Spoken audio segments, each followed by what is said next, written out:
Hey Ty, glad you got this update to us. Really like the voiceover strategy there. I don't know how much work that actually took to do, but it was actually super useful because I could watch everything through. All the videos were in one, and I got your commentary on them as well, so you can kind of give us an idea of what you were doing at that. So I think overall I really like that update strategy. If it was too much work, don't feel the need to do it every week, but I think it was useful, and I really like that format. You are funny, so don't worry about what your girlfriend says.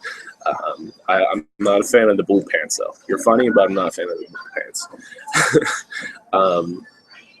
So I'm going to comment on your technique and your form and stuff like that for this week, and I think overall you executed that perfectly. One thing on the bench, you really only commented it. I do want a little less body English on your set. So when you're choosing your top sets, make sure they are strict. So even if you could do, let's say 275 for a single at 8, but your hips get a little too shooting up and your ass comes off, I really want you to cut it down to the point where you're not. And the reason being is because I want you to practice with your hips down. I feel you have the strength to bench 315 with your hips down and press up. I think it just in your head you get kind of nervous, and that's when your hips shoot up. So just make sure you're focusing on not doing that as much. But I'm happy with where your bench has come. I think we've made a lot of progress recently with the bench. Squat technique, I mean, I should be learning from you. You're a technician, and your 430s, like you said, your triples there, perfect. And just to give you some context with your training and where you want to be, and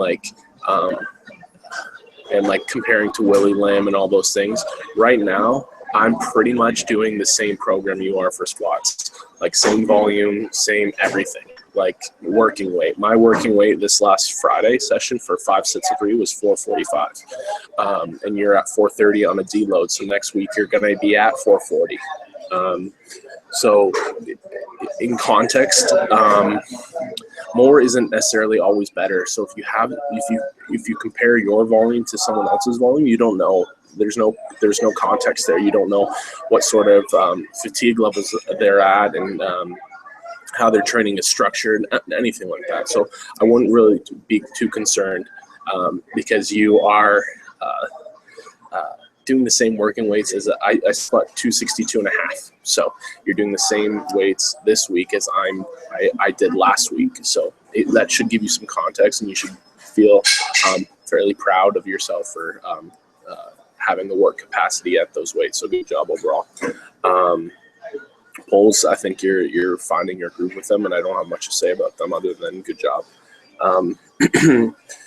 In the context of comparing as well, I think the post I put in the Brock group there was definitely something that would have value to in there, because you really want to make sure that you're just focusing on yourself, and you're not focusing on other people and how they are doing, and you're really just focused on your own journey, because really that's all that's really going to make you happy at the end of the day, is knowing that you've made progress. I know that if we hit a huge PR total on the national stage, you're going to be stoked either way. So don't worry about what anyone else is doing. This is your first nationals, and it's just going to be an awesome time. I think you're going to have a blast. As for the shoulder being beat up, I'm going to let Jared comment on that more, because that's his expertise, because I don't really know what's going on there. I did send you those couple stretches there to make sure you're working on opening up those shoulders so they aren't so tight. Do those before squats as well, not only before bench. If you're having shoulder problems during the squat, you really want to make sure you're opening up and getting those shoulders warmed up for the squats. So just make those a priority, and I think you'll notice that as we drop the volume down over the next 8 weeks, that you're gonna see some improvement there. That's all I got for you today. Sorry if it's a little noisy. I had to do the updates in Tim Hortons today because the internet is all throttled once we hit our limit, so I can't actually upload anything. Other than that, I hope you have a good week, and we'll obviously keep in touch over the week. So I'll talk to you again.